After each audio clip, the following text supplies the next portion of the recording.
everybody, and welcome to my train room, and Merry Christmas. As you can see, part of the railroad is not visible here, and if I were to pan the camera around, you would see that the rest of the railroad is not visible either. Main reason for this is that I felt like that chapter in my model railroading existence had come to an end, and it was time to move on to something else, especially because, number one, in a few months we will be moving out of this house, and I'll be going to what assuredly will be a smaller space. So I had to change the concept around a little bit in terms of what I was going to work with. The other reason was that, frankly, I'm done with the associated railroads as a concept. And I always knew that this version of it would be the last build. I wasn't exactly sure when I started what the time limit was going to be, but as time moves on, that limit is getting to be harder and harder. And frankly, if I'm going to build something in sections that has to be moved from place to place, it is not going to be that railroad. I think I can do something much better, and if it's something I have to work on in sections anyway, well, my. Why not go for the gold on this one? So I'm going to talk a little bit about what I learned building that, what was good about it and what was bad about it, and then maybe hint a little bit about what's coming, if not announce it outright. So I don't know, I'm doing this on the fly. We'll see how this goes. So what did we learn?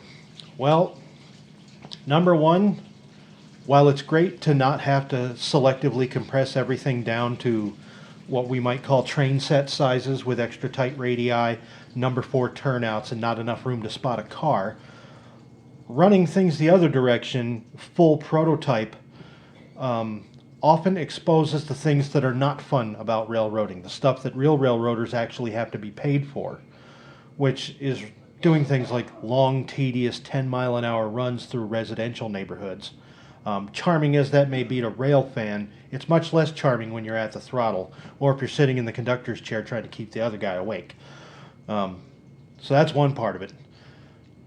The other thing was that operationally it wasn't very fulfilling. Basically, there's only 2 real trains running on the schedule.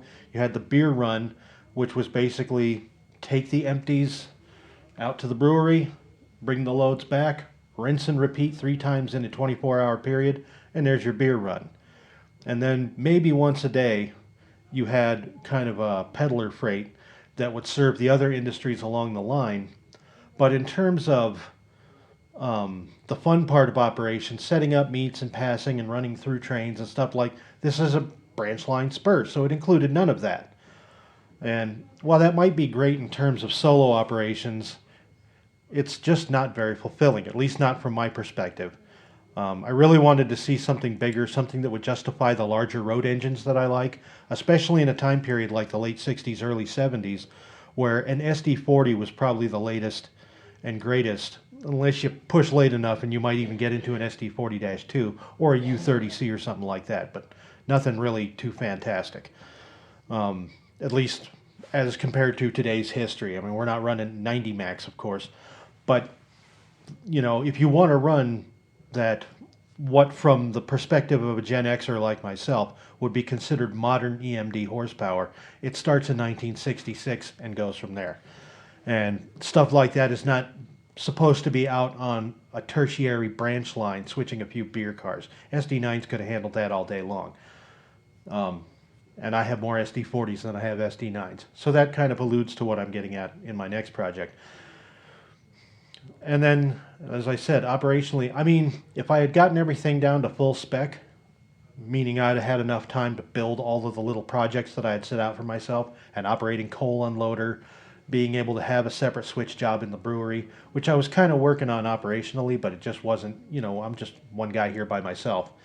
I mean, I could have come up with enough jobs for like 6 operators, with maybe 2 or 3 of those being paperwork jobs, like yardmaster or dispatcher or what have you. So in the end, I decided, you know what, the whole package has got to move. And if I got to go to an apartment or something like that, well, I'm not going to store a bunch of sections of railroad that I'm just going to have to tear down later. So I started that operation here when I have an uncarpeted floor, which I can sweep and vacuum, and everything will be kosher in that direction. So in the meantime, I started wargaming a bunch of track plans just trying to come up with something that would generally fit into the new space without really knowing what the new space would be. Just coming up with things that are kind of average. Like, okay, the last time I had an apartment, the living room was something like 13 by 18 feet, and I had a 12 by 18 foot bedroom off of that. And it's like, well, if we could build a two double deck layout and use train set rules with tighter radii and stuff like that, we could make it work. And eventually I decided, well, maybe that's not the best approach to take to this. Maybe we could take what we learned from trying to cram that stuff into that room and expand that out to, like, well, what if you build a club module? You know, because you've certainly got, and understand I'm going after the Colorado and Southern Division here, starting from Denver and going as far south as I could take it, which is usually never further than Littleton in most of my track plans. But I thought, well, if you can fit Rice Yard or some representation of it into an 18-foot long space using train set rules, why not try and come up with a module or a Fremo or something like that? So then I started wargaming that idea. And that's what led me to start reassembling lumber and start laying track and things like that again. Because when I finally did land on a plan for Rice Yard, it was much bigger than 18 feet. However, what I came up with ended up being very practical in terms of building a Fremo module, because Fremo comes with a couple of very important rules. Number one, we know what the standard is, so it's very easy to build to that because the rules are right there. There's no guesswork. It's not particular to any club. If you're going to be in Fremo, you use these standards bar none. So in terms of end plates, track height, railhead height, electrical, auxiliaries, that answers a lot of those questions. The second aspect of it is Fremo is double-sided. There are no backdrops to crane over. So that allowed me to build benchwork that was about 5 feet at a maximum, assuming a 30-inch reach for the average person. So you don't want to build anything where you have to reach in any farther than 30 inches. But the track plan I came up with all of its compromises and all that good stuff, actually makes it possible for the average person to not have to reach in any further than about 26, 27 inches in order to get something at the very center of the widest part of the railroad. So once all of that kind of clicked, I started sawing wood. And by that I do not mean I went to sleep. What this has led me to, of course, is now I am building more or less my dream layout now. And I'm starting with Rice Yard because that's the most difficult part. I figure if I can knock that part out, regardless of whatever space I'm in, I can work on that in sections. And if I am able to put that into a larger space and make that the centerpiece of a larger operating layout, fan-frickin-tastic. If not, it'll be a Fremo, an 11-section Fremo module, and I can get together with other Fremo groups, maybe try and start something in Denver. Doesn't seem to be a lot of interest based on what's been tried so far. Maybe it's a matter of being able to follow through with it. I don't know. We're not that far down the road yet. First, build the model. Then we'll start selling the idea to people and say, well, if you're going to take on that much work, then okay, maybe I'll think about joining your little outfit. So we'll see how that shakes out. But I figure nothing prohibits me from building the modules. And even in an apartment, if I only can set up a third to half of it along a couple of walls of the main room and just kind of work on it in dribs and drabs, I figure that's still better in terms of what I want from model railroading. I want the scope to be larger. I want it to represent a specific prototype. And I want it to give me an idea of what things were like in town back during that time when I wasn't available to walk around and rail fan the place because I wasn't even born yet. And in so doing, this, by the way, has provided me with a lot of opportunities to narrow my research to specific areas in order to hit the kinds of targets that I want to on these modules and on the track plan.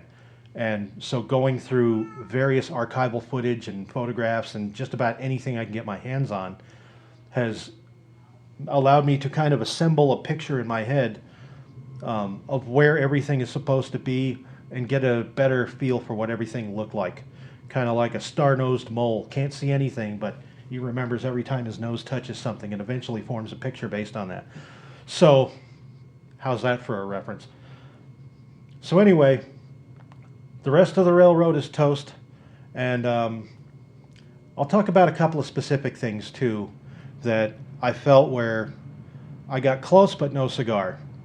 One of them was, where is it? Well, the first one, let's just go in order down the line. Myrtle Place, not too shabby. I think after having 2 cracks at that, I think the second attempt was pretty good. Just never made enough progress on it.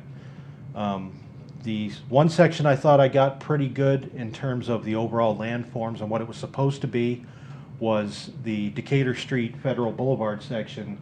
The scenery there was very three-dimensional, very rolling. Hats off to me, if I may say so, for how that came out. After that, you start to get into what you think is flat territory, but as I went and did more research, when you're getting into like the 12th Avenue West section, the reality is that all the stuff on the front side of the module should have been higher in terms of its landform, because everything from where those houses sit is downhill. In the case of those houses specifically, they all have a concrete wall in front of them to accommodate the difference in land height between house level and street level. And so I didn't really plan for that necessarily. Same thing coming around the peninsula and going into the Sheridan Boulevard crossing. That little piece of 12th Avenue, I mean, A, for effort for getting that little piece in there, but if you ever knew the territory, and I really should have thought about this, as soon as you come west off of Sheridan onto that piece of 12th Avenue, at least back in the old days, it immediately starts going uphill, which means if you're on that piece of 12th Avenue, you're looking downhill towards the tracks. And I completely failed to include that. And it's like that's kind of, that again, that three-dimensional landscape is kind of what sold that area as being what it was, and I completely whiffed it on that. So, when I start piecing together these little mistakes is when I start saying, you know what, maybe, it's been fun, it was a good run, but we're not gonna keep running this concept over and over again. It's time to start something new. I said that when I was done with this concept, I would be doing the Colorado and Southern proper, and now I'm starting on it. So that's where we are with the model railroad and what's coming next. And so, I know it's been a long time since I did an update, but I've been kind of busy tackling all these different things, and frankly, just didn't feel like sitting down and making videos. And I know those of you who make videos understand it is work, and so there that is. Anyway, I think where I'm going to go from here is work out what the new video style is going to be, if I change anything on that. But we'll start looking at see what the actual track plan is for the new build, and get a little more specific into what the plans are for that. And what we'll be seeing, hopefully, as this progresses, is we'll be kind of seeing live in real time how I overcome the problems related to not just building something this large and kind of cumbersome, but some new tricks I've been figuring out, and the evolution of whether or not I have to form a club around this in order to take this thing public. Because, yeah, I can move this around on a weekend, but not on a Friday night. I'm going to need some help with that. So, but all things in their own good time. Until then, one railroad goes, another one takes its place, such as model railroading. So anyway, I guess that's the update for now. I'm Mike Lindsay. Thanks for coming out.